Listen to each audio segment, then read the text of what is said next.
우리가 흔히 알고 있는 실뜨기는 둘이 하는 실뜨기입니다. 누구나 어릴 적 친구와 둘이서 실 하나를 가지고 주고받으며 놀던 추억이 있을 것입니다. 실을 움직일 때마다 만들어져 나오는 모양이 마냥 신기하고 재밌어서 학생들에게 실을 주면 곧잘 따라합니다. 이렇게 누구나 아는 실뜨기인데 더 알아야 할 것이 있을까요? 사실 우리가 아는 실뜨기는 현재까지 알려진 실뜨기의 1%도 안 됩니다. 실놀이는 다른 나라에서 훨씬 다양하게 발달된 놀이입니다. 우리나라에서 주로 하는 실뜨기는 둘이서 하나의 실을 가지고 서로 한 번씩 번갈아 하는 실뜨기이지만 다른 나라에서는 혼자서 모양을 만드는 실뜨기를 많이 하고 2명 또는 3명이 같이 하는 실뜨기도 있습니다.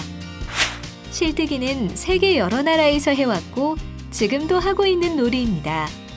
우리나라뿐만 아니라 가까운 중국, 일본에서도 합니다.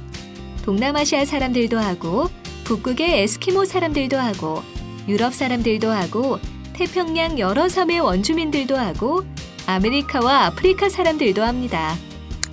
실뜨기는 세계의 사람들이 흔히 알고 있고 하고 있는 전 세계적인 놀이입니다. 현재까지 기록되어 있는 실뜨기만 해도 2,600가지가 넘고 지금도 계속 늘어나고 있습니다. 왜냐하면 옛사람들이 그랬듯이 요즘 사람들도 새로운 실뜨기를 만들고 있기 때문이죠. 그럼 함께 실뜨기를 배워볼까요?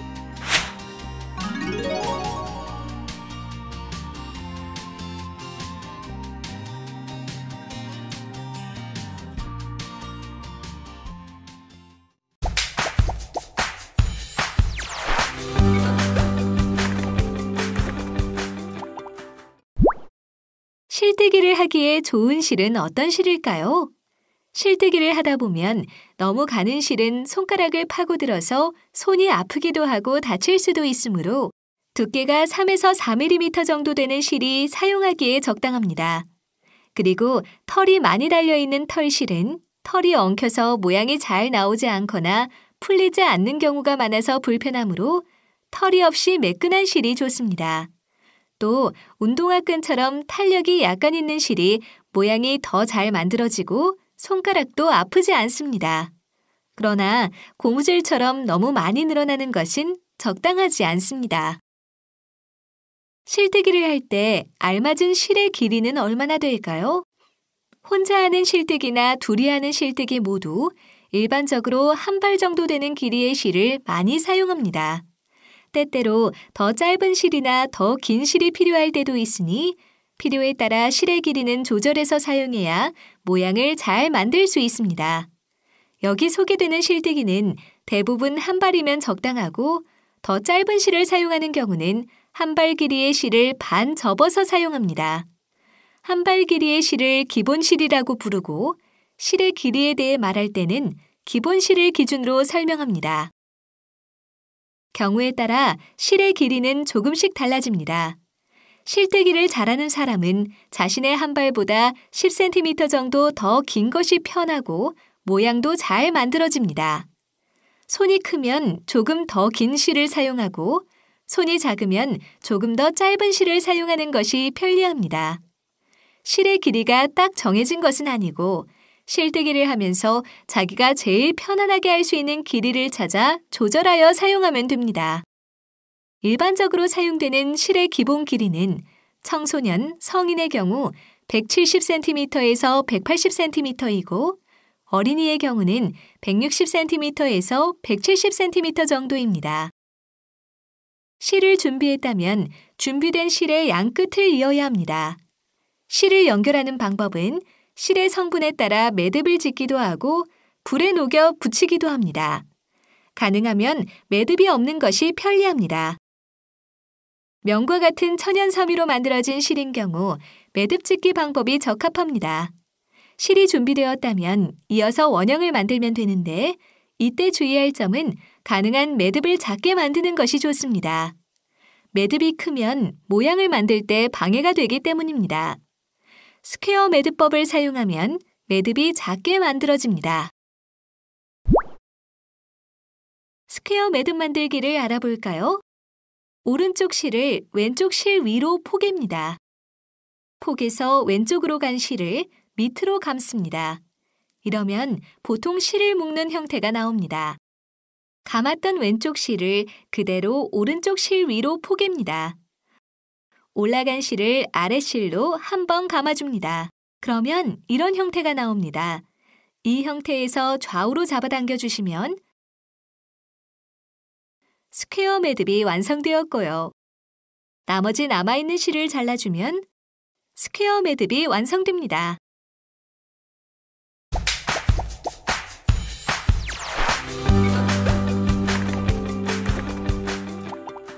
실이 준비되었다면 이제 바로 실뜨기를 할 수 있습니다. 그런데 처음에 실뜨기를 가르치고 배우는 것이 쉽지 않습니다. 가르쳐 주거나 배울 때 서로가 하는 말을 잘 이해하지 못하는 경우가 많습니다. 그 이유는 5개의 손가락이 여러 가닥의 실로 연결되어 있기 때문에 복잡한 데다 각자가 자기가 편한 방법으로 말하고 이해하기 때문입니다. 그래서 실뜨기를 가르치고 배울 때는 먼저 실, 손가락 움직임과 같은 것들에 대한 기본적인 약속을 먼저 하는 것이 좋습니다. 손가락 이름을 알아볼까요? 일반적으로 알려진 이름을 고정적으로 사용하는 것이 중요합니다. 차례대로 엄지, 검지, 중지, 약지, 소지라고 부릅니다. 이때 오른손과 왼손을 구분하여 불러야 하는데요. 왼손은 왼손 엄지, 왼손 검지, 왼손 중지, 왼손 약지, 왼손 소지라고 부릅니다. 오른손도 똑같이 오른손 엄지, 오른손 검지, 오른손 중지, 오른손 약지, 오른손 소지라고 부릅니다. 실의 이름 알아보기. 각 실의 위치에 따른 실의 이름을 부르는 방법을 알아볼까요? 화면과 같이 엄지에 실이 걸려있는 실이 2개가 있습니다. 이 2 실을 구분해서 말해야 하는데요. 구분의 기준은 본인의 몸입니다. 몸 쪽에 가까이 있는 실이 앞실, 몸에서 멀리 있는 실이 뒷실입니다. 엄지를 기준으로 말하면 내 몸에 가까이 있는 실이 엄지 앞실이고요. 내 몸에서 멀리 있는 실이 엄지 뒷실입니다. 중지와 소지도 마찬가지입니다. 실뜨기 고리. 실뜨기를 하다 보면 손가락에 걸린 실을 통째로 옮겨야 할 때가 있습니다. 이때 손가락에 걸려 있는 부분을 고리라고 부릅니다. 그래서 엄지고리, 중지고리, 소지고리라고 부릅니다. 이때도 오른손과 왼손을 구분해줘야 하는데요. 오른손 엄지고리, 오른손 중지고리, 오른손 소지고리라고 부릅니다. 실의 위아래 알아보기. 하나의 손가락에 실이 2개 이상 걸린 경우 거는 순서대로 실의 위와 아래를 따로따로 나뉘어 있도록 하는 것이 중요합니다. 화면과 같이 엄지에 실이 2개 걸려 있습니다. 위에 걸린 실을 윗꼬리, 아래에 걸린 실을 아랫꼬리라고 합니다. 그리고 손가락을 움직일 때도 실을 기준으로 위쪽이 위, 실보다 아래쪽이 아래입니다.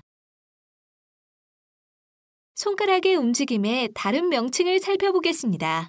실을 지문 쪽으로 다루게 되면 누른다라고 말하고요. 실을 손톱 쪽으로, 손톱으로 실을 다루게 되면 뜬다라고 말합니다. 실뜨기의 기본 자세를 만들어 보도록 하겠습니다. 실을 양손 엄지에 겁니다. 다음으로 좌우로 펴고 손바닥을 보면 엄지에 2개의 실이 있는데요. 이 중 뒤에 있는 실을 소지에 걸겠습니다. 반대쪽도 엄지 뒤에 있는 실을 소지에 겁니다. 그리고 좌우로 쫙 펴주면 기본 자세가 완성됩니다. 실뜨기의 중지 기본 자세를 만들어 보도록 하겠습니다. 먼저 오른손 중지를 이용해서 왼손 바닥에 있는 실을 뜹니다. 그 다음 똑같이 왼손 중지를 이용해서 오른손 바닥에 있는 2줄 사이에 가로실을 뜹니다. 자세를 바르게 하면 중지 기본 자세가 됩니다. 실뜨기의 검지 기본 자세를 만들어 보도록 하겠습니다. 먼저 오른손 검지를 이용해서 왼손 바닥에 있는 실을 뜹니다. 그 다음 똑같이 왼손 검지를 이용해서 오른손 바닥에 있는 두 줄 사이의 가로실을 뜹니다. 자세를 바르게 하면 검지 기본 자세가 됩니다.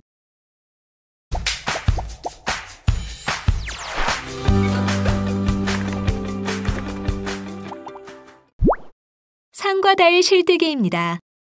상과 달 실뜨기를 보니 너무 쉽죠? 이게 무슨 실뜨기냐고요? 실로 만드는 모든 것은 실뜨기라고 할 수 있습니다. 매우 간단하지만 바로 여기서부터 실뜨기가 시작됩니다. 가느다랗고 평범한 실에다가 우리의 상상력을 더하면 신기하고 재미있는 실뜨기의 세상이 펼쳐집니다. 세상에서 가장 쉬운 움직이는 실뜨기입니다. 실뜨기 중에 움직이는 것은 많지 않은데요. 간단하게 만들 수 있습니다. 실을 X자로 포개 놓습니다. 그 다음 아래에 있는 실을 양쪽으로 잡습니다. 자, 그러면 이런 모양이 나오죠? 좌우로 실을 가볍게 당기면 실이 폴짝폴짝 뛰는 벼룩의 모양이 됩니다. 우리의 5손가락을 이용해 실을 움직이면 손가락에 마술을 부린 듯 더 많은 모양들이 만들어지는 것을 보게 될 것입니다. 신기한 실뜨기의 세계로 여러분을 초대합니다. 학습한 내용을 함께 정리해 볼까요?